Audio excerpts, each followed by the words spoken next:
जब एक भक्त ने गलती से जगन्नाथ की मूर्ति से मांस तौल दिया। फिर क्या हुआ, आइए देखते हैं। सदन कसाई अपनी दुकान पर मांस बेचता था। तराजू में मांस तौलते समय भी उसके मुख से जय जगन्नाथ का कीर्तन चलता रहता था। यही उसका जीवन निर्वाह था। पर उसका हृदय पूरी तरह से जगन्नाथ महाप्रभु के चिंतन में डूबा रहता था। एक दिन कीर्तन में इतना लीन हो गया कि उसे पता ही नहीं चला कि तराजू में बांट की जगह उसने साक्षात्कार शालिग्राम जी रख दिए हैं और उसी तराजू से वो मांस तौलने लगा। उसी समय वहां से एक महात्मा गुजर रहे थे। उनकी जैसे ही नजर पड़ी तो वह चौंक गए और तुरंत जाकर बोले, अरे तुम ये क्या कर रहे हो? ये तो साक्षात्कार शालिग्राम जी है।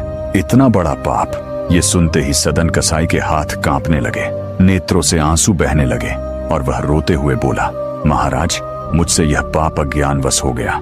महात्मा तुरंत शालिग्राम जी को अपने साथ ले गए और उन्हें शुद्ध नदी के जल से स्नान कराया। फिर बढ़िया पंचामृत से स्नान कराया, चंदन इत्र आदि लगाया और फूलों की माला पहनाई और रजत सिंहासन पर विराजमान किया। यहाँ सदन कसाई बहुत दुखी हो रहा था। रात्रि में मैं स्वयं जगन्नाथ महाप्रभु महात्मा के स्वप्न में प्रकट हुए और बोले, सुनो, सुबह होते ही मुझे फिर से सदन कसाई के यहाँ छोड़ आना।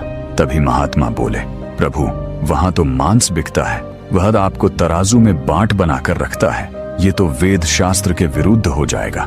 तक श्री जगन्नाथ महाप्रभु करुण से बोले, अरे, मैं हर जगह सिंहासन पर बैठता हूँ, स्नान करता हूँ, अच्छा भोग खाता हूँ, ये तो सभी जगह होता है, लेकिन सदन कसाई के यहाँ तो मैं हर रोज तराजू से लुढ़कता हूँ। मुझे बहुत अच्छा लगता है, इसलिए वहां छोड़ आओ।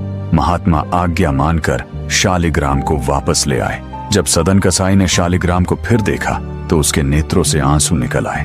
वह अपने आप से कहने लगा, नाथ, मैं इतना पापी और गंदा व्यक्ति और आप मुझसे मिलने के लिए व्याकुल। एक वही पल था जब उसने अपना व्यापार छोड़ने का निश्चय किया।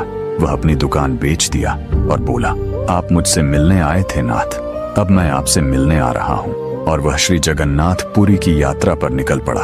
रास्ते पर कीर्तन करती मंडलियां मिलती।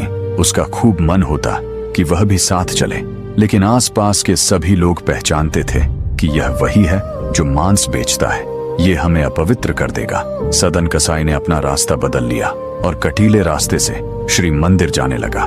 रास्ते में मन ही मन कहता, नाथ, मेरे चलने से रास्ता भी अपवित्र ना हो जाए। तभी जब रात्रि का समय हुआ तो सदन कसाई एक किनारे ऐसे ही बैठ गया। तभी एक घर से एक स्त्री बाहर आई और भीतर आने का संकेत किया।